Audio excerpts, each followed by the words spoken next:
반면교사라는 말이 있는데 그 의미는 본이 되지 않는 남의 말이나 행동이 도리어 자기의 인격을 수양하는 데 도움을 주는 경우를 이루는 말. 이제 사전적 의미예요. 우리가 이스라엘의 역사를 배우는 이유가 어디에 있을까요?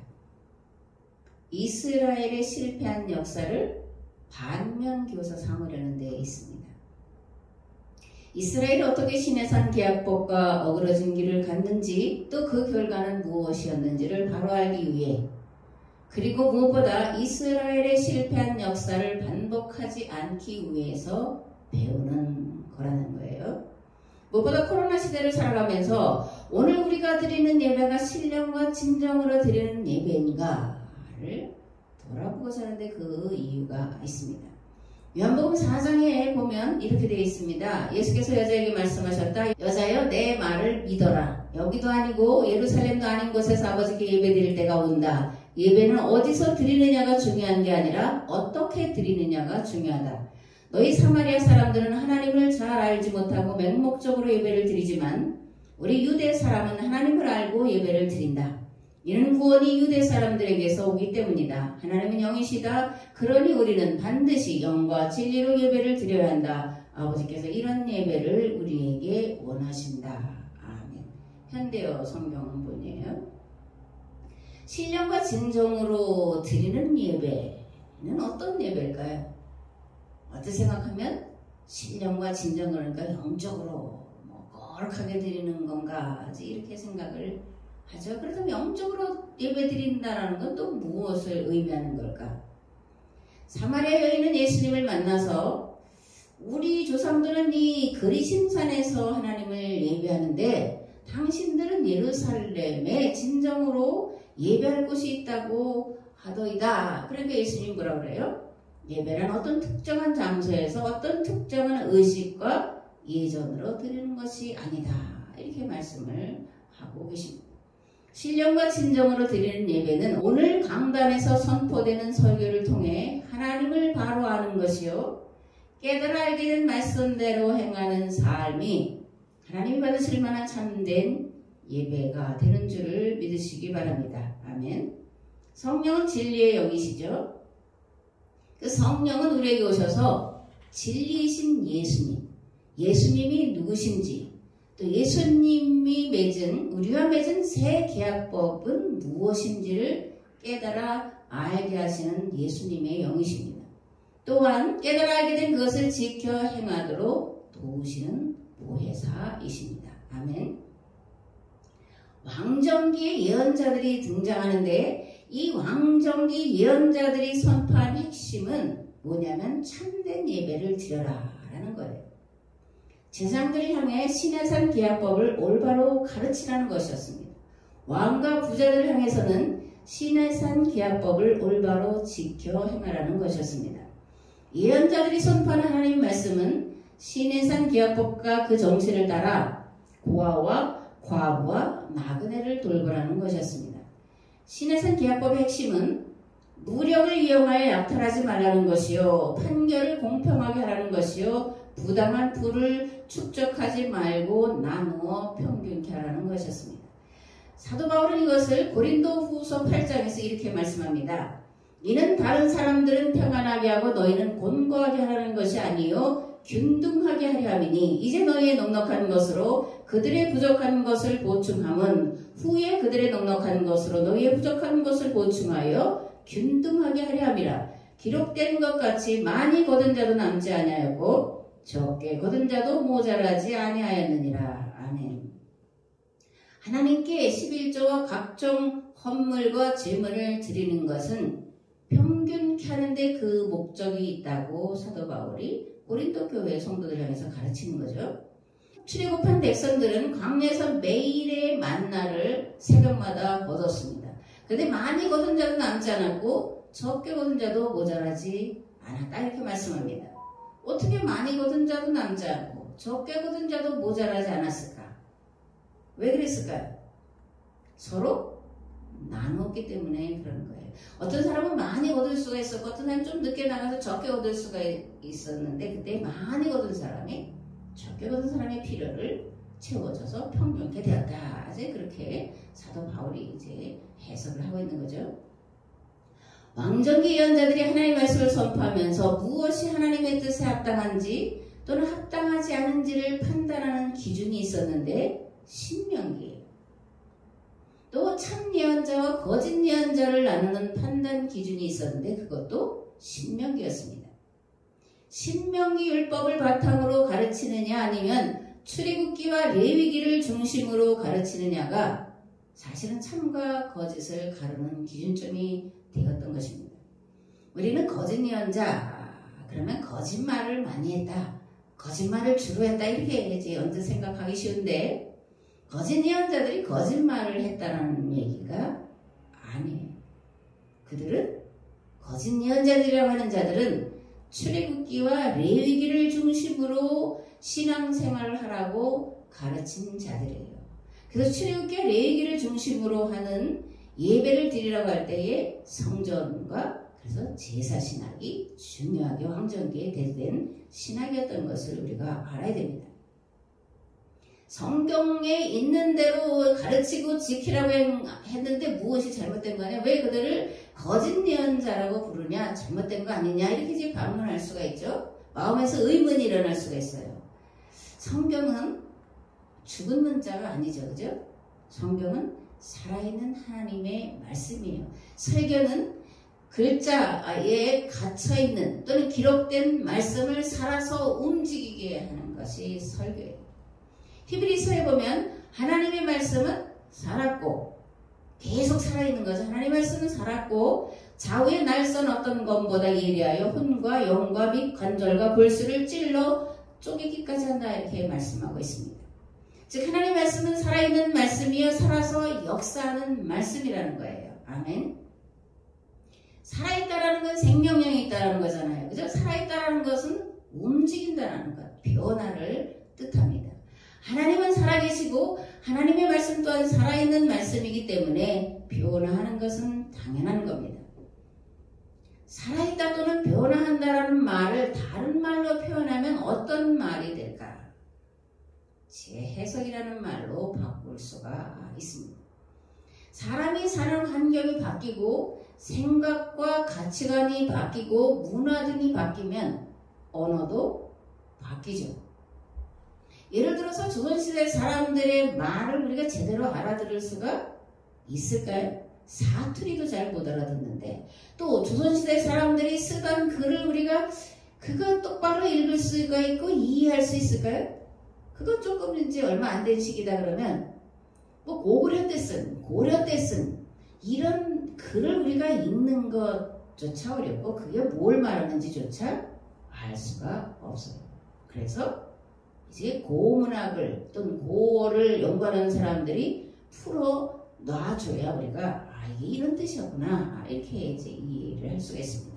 하물며 구약 성경은 적어도 3500년 전에 있었던 이야기들을 2000년이 지나서 바벨론 포로기에 가서야 수집하고 편집한 거고 신약 성경도 2000년 전에 쓰여진 책이에요. 그래서 그것을 문자대로 이해하고 문자대로 따른다는 것은 불가능에 가까운 일입니다. 그렇기 때문에 성경에 기록되어 있으니까 기록되어 있는 문자 그대로 지켜야 한다는 것은 잘못된 거라는 거예요. 마태복음 13장에 보면 예수님이 이 성경 전문가들이라고 자타가 공인하는 바리새인 서기관들에게 천국에 제자된 서기관마다 마치 새 것과 옛 것을 그 곳간에서 내오는 집주인과 같다라고 말씀하셨는데 옛 것은 전에 내려오는 신앙 전통과 정통 교리를 말하는 것이고 새 것은 이것들을 해석하는 것을 말합니다.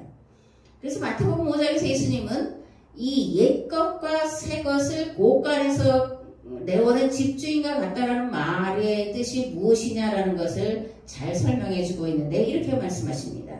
옛사람에게 말한 바 살인하지 말라 누구든지 살인하면 심판을 받게 되리라 하였다는 것을 너희가 들었으나 나는 너희에게 이르노니 옛사람에게 말한 바 그러나 나는 너희에게 이르노니 이게 신앙 전통과 정통 교리를 재해석한 하나님의 말씀이에요.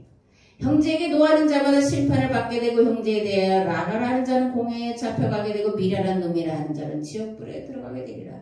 살인하지 말라고 하는 것이 사람을 실제로 죽이는 것이라고 생각을 하지만, 그럼 내가 말하는데 그 살인하지 말라고 할 때의 살인은 뭐냐면 형제를 미련하다, 저 라가라, 뭐 지옥불에 들어갔자 이렇게 말하는 자들이 바로 살인하는 자다. 요즘 언어폭력, 언어살인 이렇게 말하잖아요. 그런 것을 이제 말씀하고 있다 예수님이 해석을 해주고 계십니다. 또 전통에 보면 이스라엘 사람들은 누구든지 아내를 버리려거든 이혼증서를 써주라고 하였으나 나는 너에게 이르노니 누구든지 음행한 이유 없이 아내를 버리면 이는 그로 간음하게 하며 또 누구든지 버림받은 여자에게 장가드는 자도 간음합니다. 이렇게 말씀합니다. 또 내 이웃을 사랑하고 내 원수를 미워하라 하였다는 것을 너희가 들었으나, 그러니까 랍비들이나 서기관들이나 그렇게 가르친 거예요. 내 이웃을 사랑하고 너를 사랑하는 자를 사랑하고 너를 미워하는 자를 미워하라, 그렇게 가르쳤지만 나는 너에게 이르노니 너희 원수를 사랑하며 너희를 박해하는 자를 위하여 기도하라. 이같이 한즉 하늘에 계신 너희 아버지의 아들이 되리니 이는 하나님이 그 해를 악인과 선인에게 비추시며 비를 의로운 자와 불의한 자에게 내려주십니다. 옛사람에게 말한 바 그런데 나는 너에게 말하노니. 이건 매 시대마다 계속 반복돼야 된다는 얘기를 예수님이 말씀해 주고 계십니다. 성경 말씀을 재해석해야 된다라는 거죠. 근데 이것을 전혀 다른 본래의 의미에서 벗어나서 마음대로 소설을 쓰고 자기 생각대로 해석하라는 뜻이 절대로 아니에요. 본래 성경 말씀이 말하는 바가 무엇인지 그 본래 의미를 알려주라는 거예요. 왜냐하면 의미가 변질될 수가 있고 왜곡될 수가 있고 축소될 수가 있고 바뀌었기 때문에 본래의 의미로 돌이키는 것을 재해석한다라고 말하는 겁니다. 사도 바울은 재해석이라는 말 대신 무슨 말을 쓰냐면 표면적 의미와 이면적 의미라는 말을 쓰죠. 그러면서 의문은 죽이는 것이요 영은 살리는 거다 이렇게 말합니다. 의문, 기록되어 있는 문자대로 해석하는 것은 죽이는 거고 그 말씀을 재해석한 말씀은 살리는 거다. 그렇게 말씀을 하고 있습니다. 문자주의, 축자영감설 이런 것들은 다 죽이는 거라는 얘기예요. 오늘은 오늘에 살아계신 하나님 말씀, 살아서 우리에게 다가오시는, 우리에게 들려지는, 오늘 강단에서 설포되는 말씀이 하나님 말씀이어야 되고 하나님 말씀으로 믿고 행해야 된다는 그런 말씀입니다. 예언자들이 선포한 말씀의 기준과 근거가 신명기였다 그렇게 말씀을 드렸죠. 근데 예수님이 말씀을 선포하실 때에 구약 성경을 여러 곳에서 인용하셨는데 주로 신명기와 예언서예요. 그래서 마태는 예수님을 율법과 예언자를 완성하러 오신 분이다 라고 이제 말씀하고 있음을 보게 됩니다. 왜 예언자들과 예수님이 선포하신 말씀이 출애굽기나 레위기가 아니라 신명기였을까? 왜일까요? 출애굽기나 레위기가 아니라 신명기예요. 출애굽기와 레위기를 따라서 뭐 성전에서 제물로 제사하는 것을 그렇게 가르치는 자들을 거짓 예언자라고 말했는데 왜 그랬을까? 또 바벨론 포로 시절에 이제 예언자들을 신명기 역사가 또는 신명기 예언자라고 부르는데 왜 그럴까? 그 이유는 이들이 신명기와 예언서들을 바탕으로 바벨론에 종살이하는 유대인들을 찾아가서 가르쳤기 때문이에요. 특별히 예레미야의 제자들이라고 하는 그들이 가서 신명기와 예레미야가 선포한 예언서를 가지고 그들을 찾아가서 가르쳤기 때문에 신명기 예언자다, 신명기 역사가다 그렇게 이제 이름을 붙여서 부르고 있습니다. 이들이 이제 바벨론으로 가서 그들의 역사를 신명기와 예레미야를 바탕으로 해석해서 가르쳤죠. 그래서 이스라엘이 다시 살아났습니다. 그 다음에 신명기는 어떤 책이냐? 마음에 새겨라 이런 말씀이죠. 여러 번 되풀이한 말이다 이런 뜻도 되는데 이 신명기는 모세가 마지막 2년 동안 미디안 광야에 머무르면서 출애굽 세대들의 광야 생활에 초점을 맞췄던 시내산 율법을 재해석해서 들려준 설교예요. 즉 출애굽 1세대가 아닌 광야 세대들이 가나안이라고 하는 새로운 환경에 들어가 살아갈 수 있도록 시내산 율법을 재해석해 들려준 모세의 설교가 신명기라는 거예요. 신명기 예언자들의 역사 해석과 율법 해석은 훗날 바벨론 포로지에 있던 유대인들을 계약법대로 살 수 있도록 일견 말씀이 되었고 죽었던 그들을 살려낸 살아있는 하나님의 말씀이 되었습니다. 아멘. 여기에 더해서 알아두어야 할 것이 하나 있는데 예수님이 활동하셨던 시기에 성경 교사들인 바리새인 서기관들과 예수님이 가장 많이 부딪혔던 것이 율법이에요. 특별히 율법에서 안식일과 정결례와 할례 문제였고 또 성전과 제사 신학이었어요. 바벨론 포로지에서 돌아온 유대인들은 역사의 경험을 바탕으로 하나님만 섬기고 율법을 지키는 데 목숨을 걸었습니다. 그래서 돌아온 것이고 이제 페르시아 시대를 잘 이겨왔죠. 문제는 페르시아가 헬라 제국에게 멸망당하고 그리고 이제 페르시아가 다스렸던 제국뿐만이 아니라 지중해 아프리카 메소포타미아 모든 지역이 헬라 문화와 사상의 지배 아래 놓이게 되었다는 거예요. 특히 스스로를 에피파네스, 무슨 뜻이냐면 신의 현현, 나는 신이야 이런 거죠. 에피파네스라고 부르는 안티오코스 4세가 예루살렘 성전 안에다가 신상들을 만들어 놓고 그리고 그 신상들에게 제사를 드리도록 강요를 했습니다.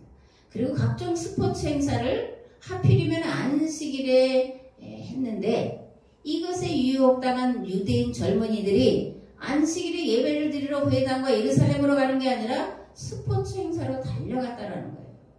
이런 헬라 제국의 헬라화 정책을 막아내고자 많은 시간 고심한 바리새인과 서기관들은 율법 중에서 안식일과 할례와 정결례를 강조하는 유대교 율법을 만들었고 특히 안식일 규정을 강화하여 안식일을 지키면 모든 율법을 다 지키는 거다라고 가르쳤습니다. 그리고 이러한 가르침이 효력을 얻어서 유대인이라고 하는 정체성과 여호와 신앙을 지켜낼 수 있었습니다. 아멘. 그런데 문제는 여기에 멈춰버렸다는 데에 있는 거예요. 이렇게 가르친 게 문제라는 게 아니에요. 그 시대는 이렇게 가르쳐서 여호와 신앙을 지켜냈기 때문에 이게 유일한 거예요. 유대인만 여호와 신앙을 지켜내고 헬라 문화화 되지 않았어요. 근데 문제는 뭐라 그랬어요? 거기에 멈췄다는 거예요. 도구마 신앙이 되었다. 그러는 거예요. 로마 제국이 들어서면서 환경이 바뀌어서 로마 제국은 처음에는 종교의 자유를 보장했습니다. 그럼에도 불구하고 여전히 헬라 제국 시대에 만들어낸 유대교 율법 조항을 지키도록 가르쳤고 지켰다는 데 있습니다. 안식일의 본래 의미를 되돌아가서 가르쳤어야 하는데 몇백 년 동안 굳어져 내려온 전통과 정통교리로 묶어놓아서 새로운 시대의 이스라엘이 해야 할 본래의 사명을 망각하게 만들어 버렸다는 데 있습니다. 여기에 대해서 인과응보 교리, 이 인과응보 교리도 바벨론 포로지에 있는 자들을 살려는 말씀이에요. 인과응보 교리의 핵심은 참회의 사과입니다. 죄를 졌기 때문에 지금 바벨론의 포로로 끌려와 있다. 그러므로 회개해라. 그러면 다시 회복시켜 주신다. 그게 인과응보 교리의 핵심인데 그런데 이것이 이 로마 제국 시대로까지 이어지면서 가난한 자들, 병든 자들을 죄 때문이다 라고 낙인 찍는데 사용했다는 데 문제가 있습니다. 또 여호와 하나님께서 특별히 이스라엘을 선택하셨다고 하는 선민 사상에 사로잡혀서 이방인들을 지옥의 땔감 정도로밖에 여기지 않았다는 데 있습니다. 가장 심각한 문제는 이러한 것들이 이스라엘을 통해 세상을 구원하고자 하신 하나님의 계획을 전면 부정하는 데까지 이르렀다는 거예요.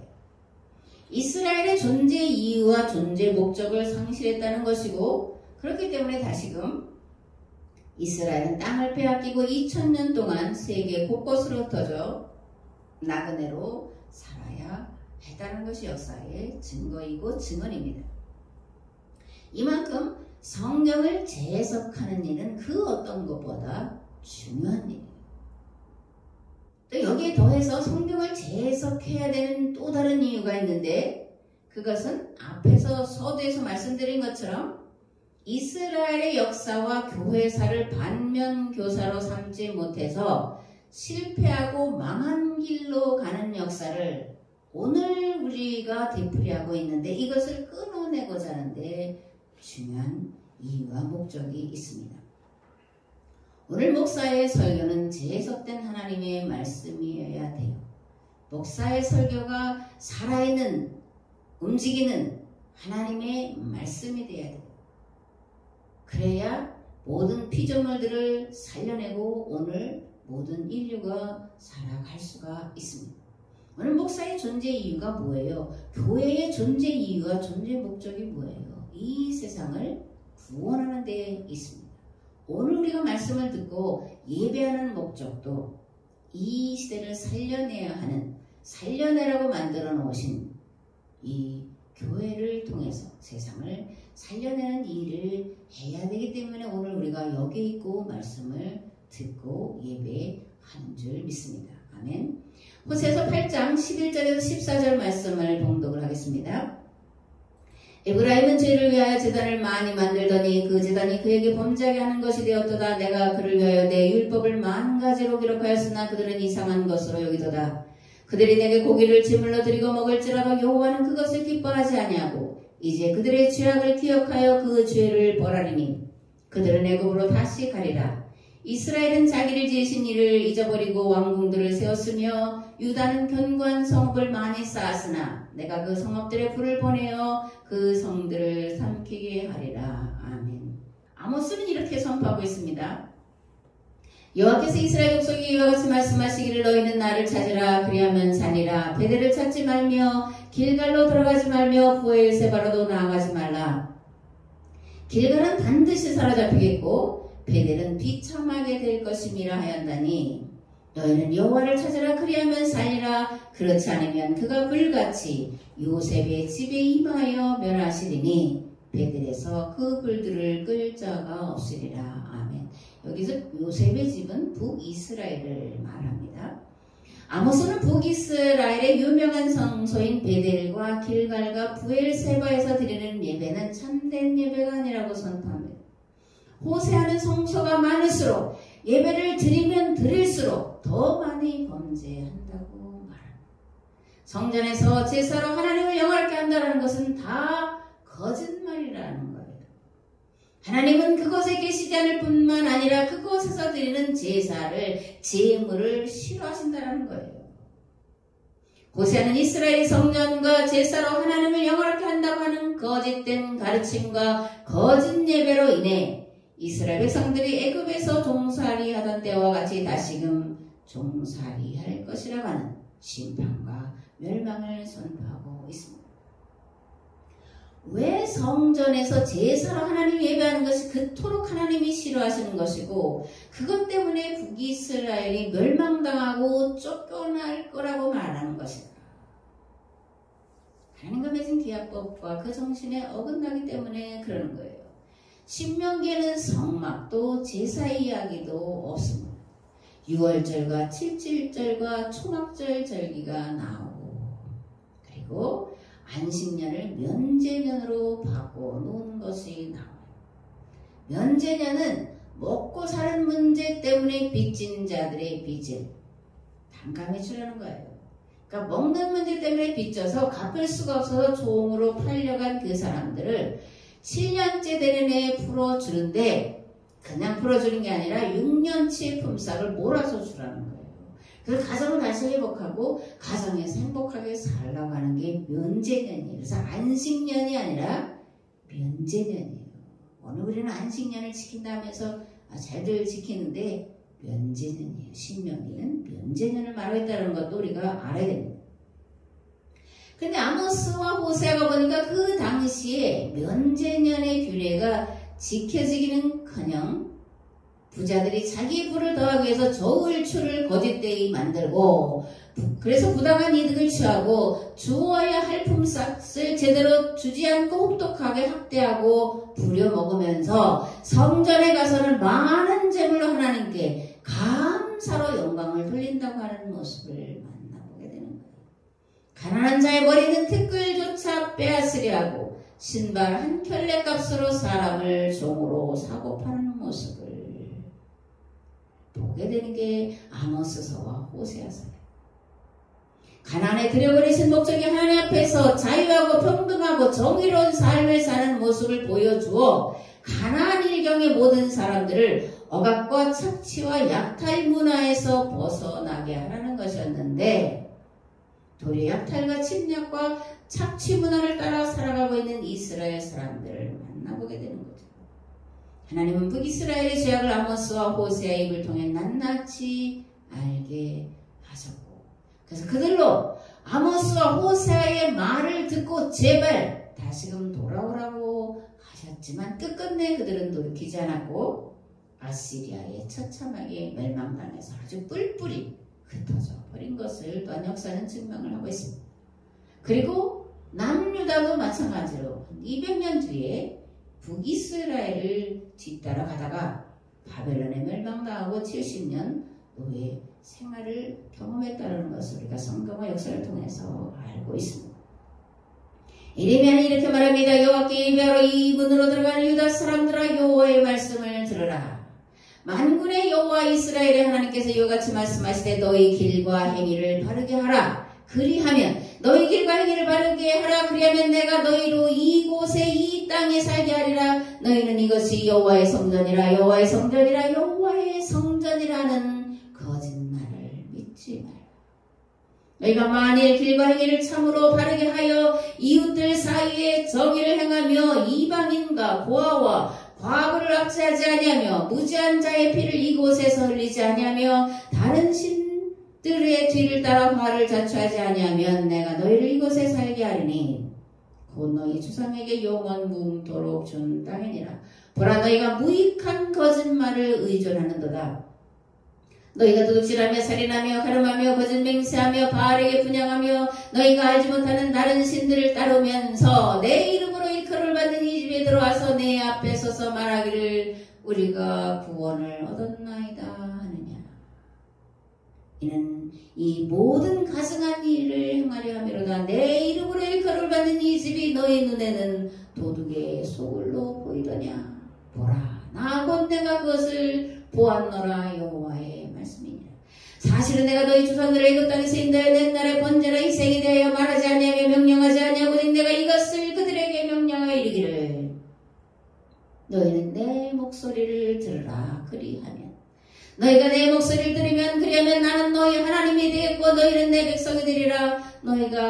너희는 내가 명령한 모든 길로 걸어가라. 그리하면 복을 받으리라 하였으나 그들이 순종하지 아니하며 귀를 기울이지도 아니하고 자신들의 악한 마음에 끼와 완악한 대로 행하여 그 등을 내게로 돌리고 그 얼굴을 향하지 아니하였으며 너희 조상들이 애굽 땅에서 나온 날부터 오늘까지 내가 내 종 선지자들 너에게 보내되 끊임없이 보내었으나 너희가 나에게 순종하지 아니하며 귀를 기울이지 아니하고 목을 굳게 하여 너희 조상들보다 악을 더 행하였느니라. 그러므로 망하리라.